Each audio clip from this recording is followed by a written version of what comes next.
कहते हैं अरे अवधापुरी रघु कुलमणि राव, अवधापुरी रघु कुलमणि राव,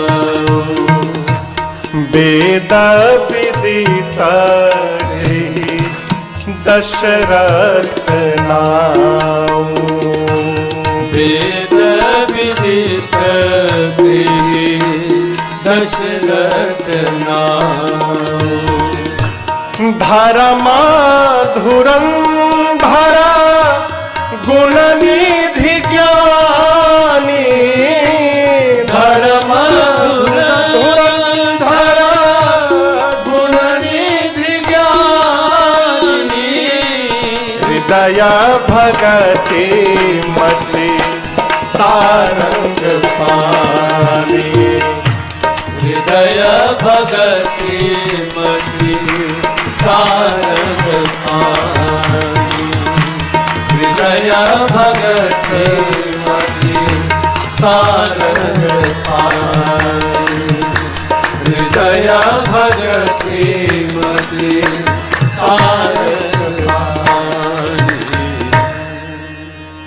भगवान शंकर कहते हैं देवी अयोध्या रघुकुल के मणि वेद जिनका नाम महाराज दशरथ बताते हैं। रघुकुल के मणि है महाराज कौन? दशरथ जी महाराज है। देखिए दशरथ जी महाराज कोई साधारण जीव नहीं है हो।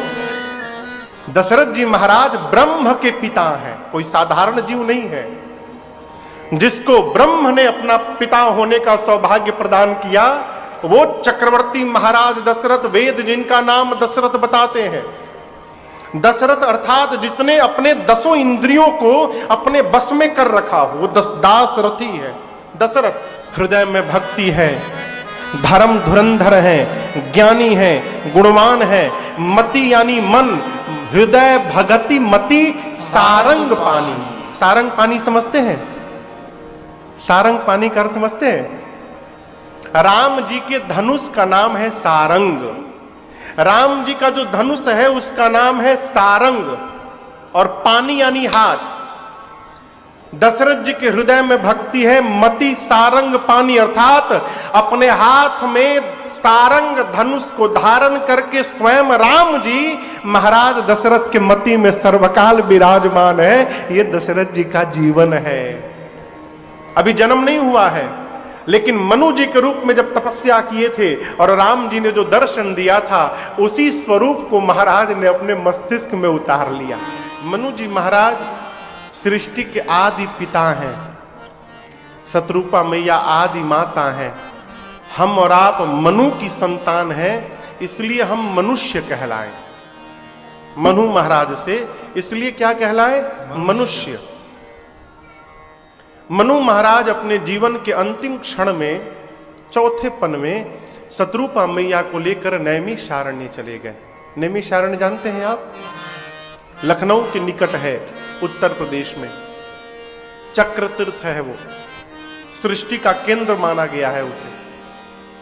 नैमिषारण्य में आए, मुनियों के साथ सत्संग में बैठे तो मुनि लोग भगवान की चर्चा करते थे। तो मनु जी कथा सुनते सुनते एक दिन शत्रुपा मैया से बोले, सुनो ना, जिसकी कथा इतनी प्यारी है वो कितना सुंदर होगा। जिसकी कथा सुनने में इतना आनंद आ रहा है उसको देखने में कितना आनंद आएगा। मनु जी ने मुनियों से यत्न पूछा कि हम उस परम पिता परमेश्वर का दर्शन कैसे कर पाएंगे। तो मुनियों ने द्वादशाक्षर मंत्र दिया और कहा कि आप इस मंत्र का जप करिए, आपको दर्शन मिलेगा। अनुराग के साथ मनु जी और शत्रुपा मैया जप करने लगे। कितने दिन जप किए पता है आपको सुनील भैया? 23,000 वर्ष। कितने दिन? 23,000। इन 23,000 वर्षों में मनु जी और शत्रुपा जी के पास अनेक बार ब्रह्मा जी आए, आकर बोलते थे कि तपस्या बंद करिए, ब्रह्मलोक मांग लीजिए हमसे। मनु जी चुप, मुख नहीं खोला। ब्रह्मा जी थक गए तो विष्णु भगवान आए, आकर बोले विष्णु लोक मांग लो। मुख नहीं खोला। विष्णु जी थक गए तो शंकर भगवान आए, आकर बोले शिवलोक मांग लो, मुख नहीं खोला। यह प्रसंग कहता है कि जीवन में साधक को अपने लक्ष्य के प्रति निष्ठावान होना चाहिए।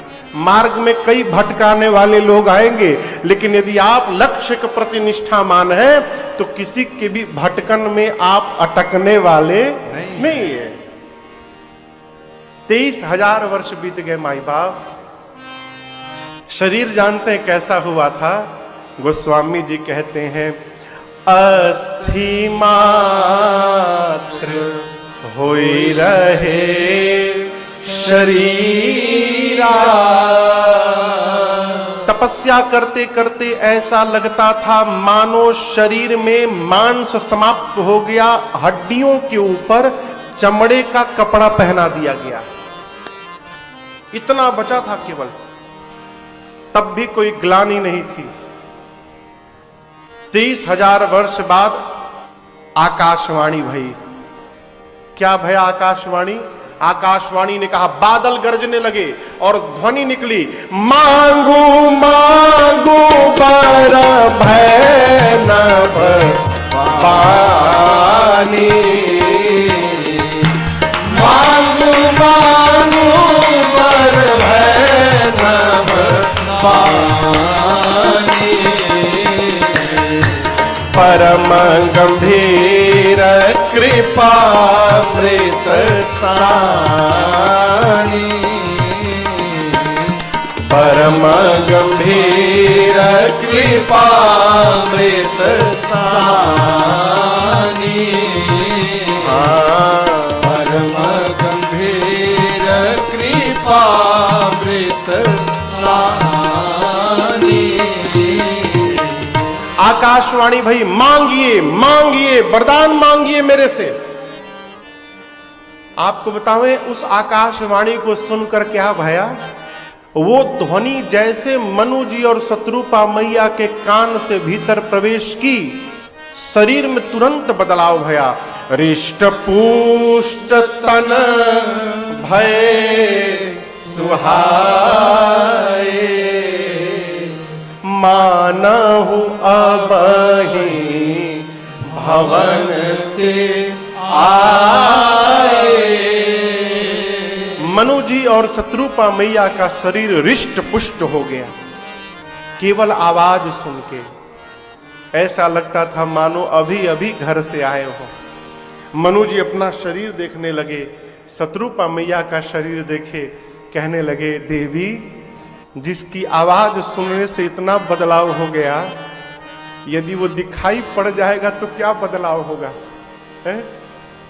लेकिन भगवान नहीं दिखाई पड़े, केवल आवाज सुनाई पड़ी। आकाशवाणी ने कहा था मांगिए मांगिए। मनु जी कहते प्रभु, आपके जिस स्वरूप को काकभुशुंडी जी महाराज देखना चाहते हैं, जो भुसुंडी मन मानस हंसा, सुगम सगुण अगुण जेहि निगम प्रशंसा, जो स्वरूप बस शिव मन माही,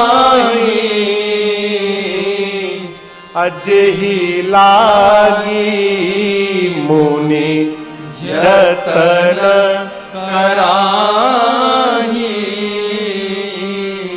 अब यहां पर मनु जी के पास एक समस्या थी। भगवान के तो अनेक रूप हैं, अनेक रूप रूपाया, कौन से रूप को देखने की बात कहें? तो जब मनु जी मुनियों के साथ सत्संग करते थे तो मुनि उनसे कहते थे कि भगवान के स्वरूप को शंकर जी नित्य मन में देखा करते हैं।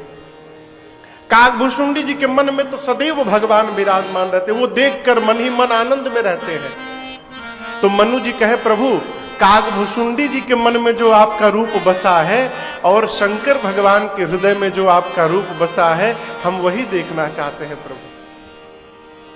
अब आपसे हम बतावें, कागभुषुंडी जी और शंकर जी दोनों भगवान के बाल स्वरूप का दर्शन करते हैं। यहां जो स्वरूप लगा है ना, इस स्वरूप का दर्शन करते हैं, इस स्वरूप का दर्शन नहीं करते छोटे राम जी। जैसे मनु जी ने कहा प्रभु हम वही रूप देखना चाहते हैं, भगवान प्रकट हो गए। नील शरोरुह नीलमणि है, नील नीरधर श्याम, लाजहि तन शोभा निरखी, कोटि कोटि सत्कार। बाबा कहते नील सरोरुह, सरोरुह यानी कमल, नीले रंग के कमल जैसा, नीले रंग के मणि जैसा, और नीले रंग का जल से लबालब भरा हुआ बादल जैसा। देखिए तीन ही स्थान है, नभ, नभ के बाद हाँ जल, जल के बाद थल, तीन ही है ना। यही तीन सेना भी है भारत में, वायु सेना, जल सेना और थल सेना। तीनों स्थान से गोस्वामी जी ने एक एक उदाहरण लिया। नील शरोरुह, जल में जिस प्रकार नीले रंग का कमल रहता है, धरती पर थल पर नीलमणि, नीले रंग की मणि, और आकाश में नील नीरधर श्याम। बादल जो जल से लबालब भरा रहता है, नीले रंग का बादल, उसी रंग के भगवान प्रकट हो गए। और अकेले नहीं आए, साथ में सीता महारानी जी भी हैं। ये जो मेरे पीछे स्वरूप आप देख रहे हैं, जुगल सरकार, यही जुगल सरकार हाथ में धनुष बाण लिए राम जी प्रकट हो गए। अब यहां पर एक प्रश्न है, मनु जी तो कहते प्रभु जो कागभुषुंडी जी और शंकर जी देखते हैं वो देखना है? तो कागभुषुंडी जी और शंकर जी तो भगवान का बाल रूप देखते हैं, तो राम जी को तो बाल रूप में आना चाहिए, ये बड़े रूप में क्यों आ गए? राम जी जानते हैं कि मनु जी को ये तो पता है कि शंकर जी और कागभुषुंडी जी देखते हैं, लेकिन शंकर जी और कागभुषुंडी जी कौन सा देखते हैं ये इनको नहीं पता। मैं जो दिखा दूंगा उसी को मान लेंगे। ये न आने का कारण था, राम जी जानते हैं कि आज मनु जी मेरे से वरदान मांगने वाले हैं। यदि कहीं मैं बालक के रूप में चला गया, आप किसी घर चंदा लेने जाएं और अमुक व्यक्ति न मिले, उसका बालक मिलेगा, तो बालक से आप चंदा लेंगे? नहीं लेंगे ना, वापस लौट जाएंगे।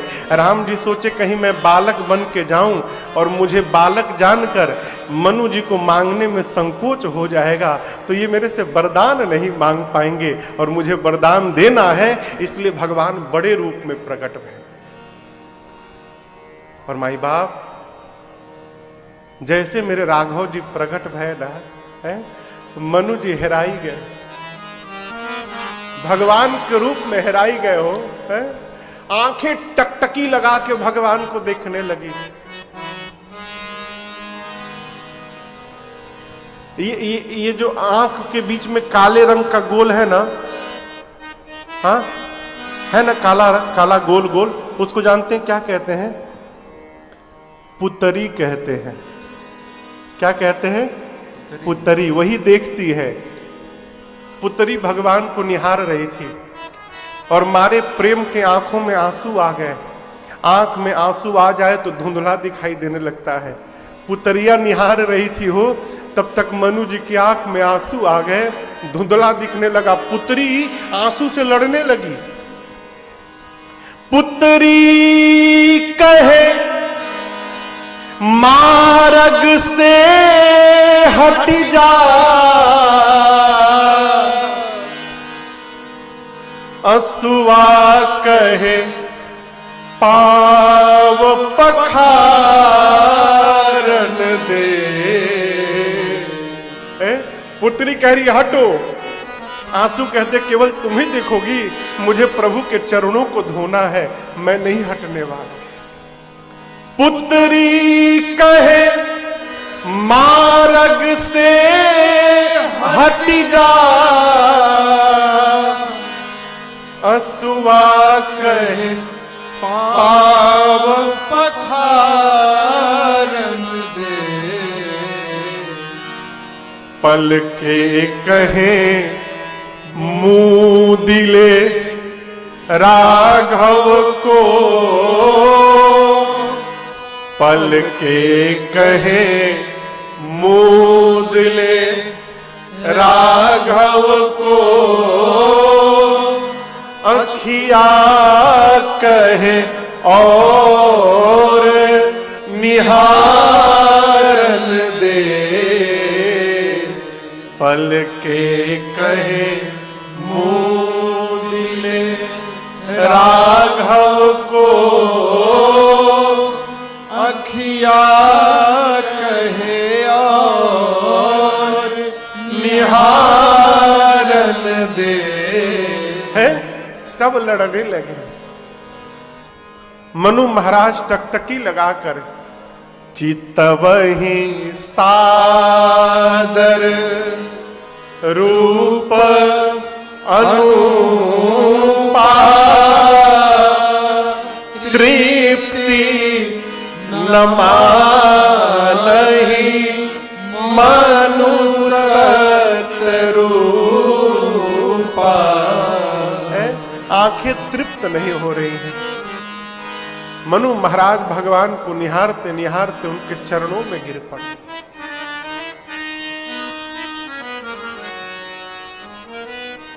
जैसे मनु जी गिरे तुरंत उठाए करुणा पुंजा। भगवान ने तुरंत उठाया मनु जी को, कहा मांग लीजिए, मांग लीजिए। मनु जी बोले कैसे मांग लूं प्रभु? दरिद्र व्यक्ति कहीं जाता है ना, तो चूंकि वो स्वयं दरिद्र है, उसे मांगने में संकोच लगता है, क्या पता मिलेगा कि नहीं मिलेगा। प्रभु मैं जानता हूं कि आपको देने के लिए कुछ भी अगम नहीं है, आप कुछ भी दे सकते हैं, लेकिन मुझे अपने को देखकर मांगने में संकोच हो रहा है, कैसे मांग लूं आपसे?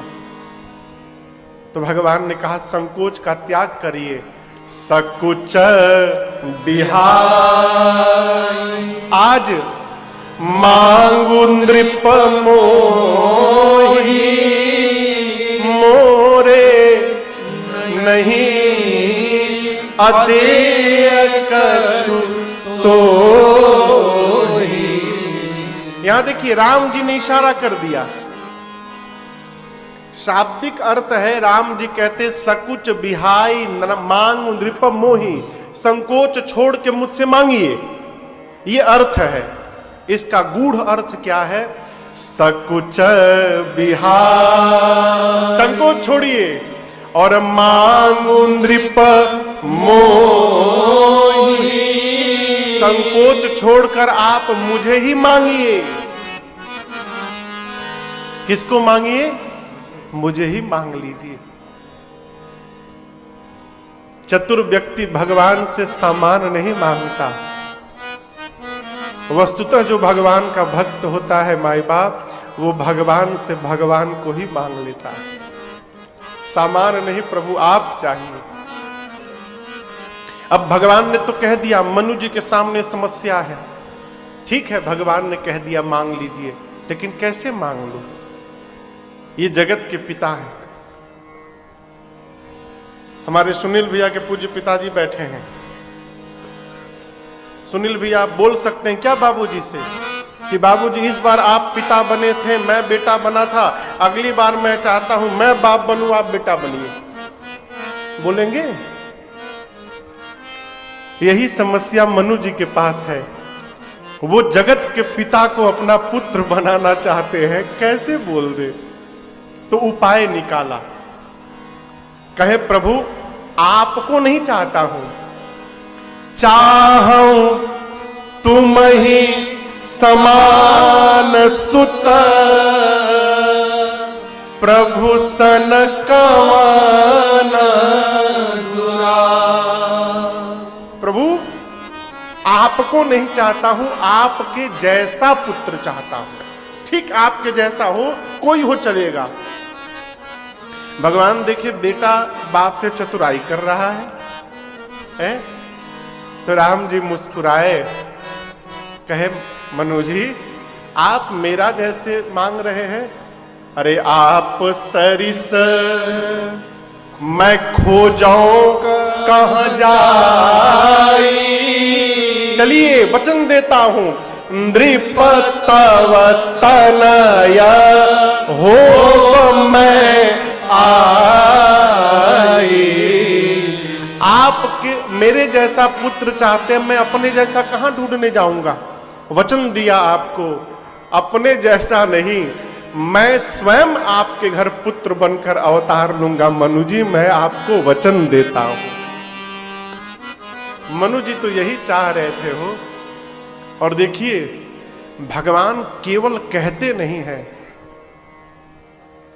भगवान तुरंत उसको बना भी लेते हैं। भगवान ने कहा मैं पुत्र बनकर आऊंगा, और संग संग भगवान ने नाता जोड़ लिया। बगल में खड़ी शत्रुपा मैया को राम जी ने माई बोल दिया हो, है? तुरंत माता कह दिया। क्या बोल दिया? महतो विवेक अलौकिक तोरे, कबहू न मिटी अनुग्रह तोरे। राम जी ने कहा आप भी मांगिए। मां ने कहा, मां मुस्कुराई, शत्रुपा मैया कही महाराज प्रभु ये चतुर महाराज जो मांगे मुझे बहुत अच्छा लगा। जो कछुनाथ चतुर नृप मांगा, सो कृपालु मोहि अति प्रिय लगा। वो मुझे बहुत प्रिय लगा। लेकिन आप मुझसे कह रहे मांगने के लिए, तो मैं कहती हूं प्रभु जो गति आप अपने भक्तों को देते हैं, जो मति आप अपने भक्तों को देते हैं, जो विवेक आप अपने भक्तों को देते हैं, जो रहनी आप अपने भक्तों को देते हैं, कृपा करके ठाकुर जी आप वही मुझे दे दीजिए। मैं से मां ने कहा, भगवान ने कहा एवमस्तु, ऐसा ही होगा मां। और मैं कहता हूं आपका ये अलौकिक विवेक कभी समाप्त नहीं होगा। घलुआ जानते हैं? घलुआ भोजपुरी शब्द है। घलुआ फ्री वाला। आदमी सब्जी लेने जाता है ना बाजार में, तब मिर्चा धनिया पत्ता घलुआ में ले आता है। जैसे यहां फुल्की को क्या बोलते हैं? पानी पूरी को गोलगप्पा, हमारे कलकत्ता में फुचका बोलते हैं। हाँ, तो जब 50 रुपए का फुचका खा लो, 100 रुपए का खा लो, लेकिन बाद में जब तक एक फ्री वाला नहीं मिलता है ना, तब तक पेट नहीं भरता है। कितनों खाने के बाद देखते नहीं, चना और नींबू डाल के तरह एक देना, नमक डाल के। मनु जी वरदान मांग लिए, शत्रुपा मैया मांग ली, अब मनु जी घलुआ मांगने के लिए तैयार हो गए। कहे प्रभु एक और। प्रभु बोले बोलो, अब सुनिए। मनु जी कहते नाथ मणि बिनु फनी, जिम जल बिनु मीना, मम जीवन तिमि तुम ही अधीना। नाथ आप मेरे घर पुत्र बनकर आए, और कदाचित आपके साथ मेरा वियोग हो गया प्रभु, तो मेरी वही गति हो नाथ जो मणि निकलने के बाद सर्प की हो जाती है। मेरी वही गति हो प्रभु जो जल से निकलने के बाद मछली की हो जाती है। प्रभु आप ब्रह्म हैं, आप जगत के पिता हैं। आज मैं इस बात को जानता हूं, लेकिन प्रभु एक प्रार्थना है, आप जब मेरे पुत्र बनकर आए ना, तो मैं आपको भगवान न जानूं, मैं आपको अपना पुत्र जानूं। क्यों? यदि भगवान जान लूंगा तो मैं आपको प्रेम नहीं कर पाऊंगा। यही सोचूंगा ये तो भगवान है। मैं चाहता हूं नाथ, संसार का पिता अपने पुत्र को जिस प्रकार गोद में उठाकर प्रेम करता है, मैं उसी प्रकार आपको प्रेम करता रहूं नाथ। इसके लिए प्रार्थना, मैं आपको भगवान न जान पाऊं, इसके लिए मुझे कोई मूढ़ कहे, मुझे स्वीकार है।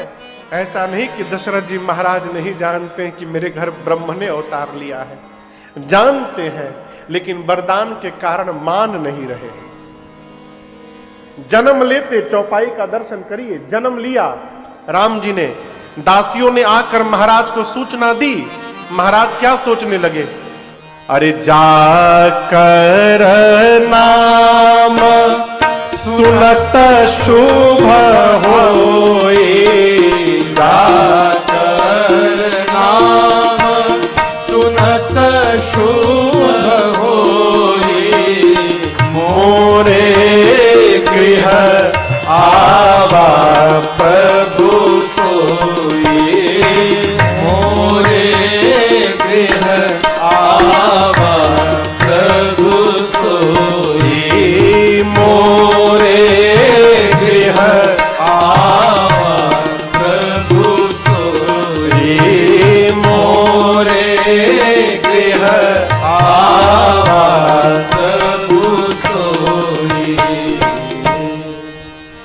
महाराज जानते हैं कि जिसके नाम को सुनने मात्र से शुभ हो जाता है, वही भगवान मेरे घर अवतार लिए हैं, जानते हैं, लेकिन मान नहीं रहे हैं।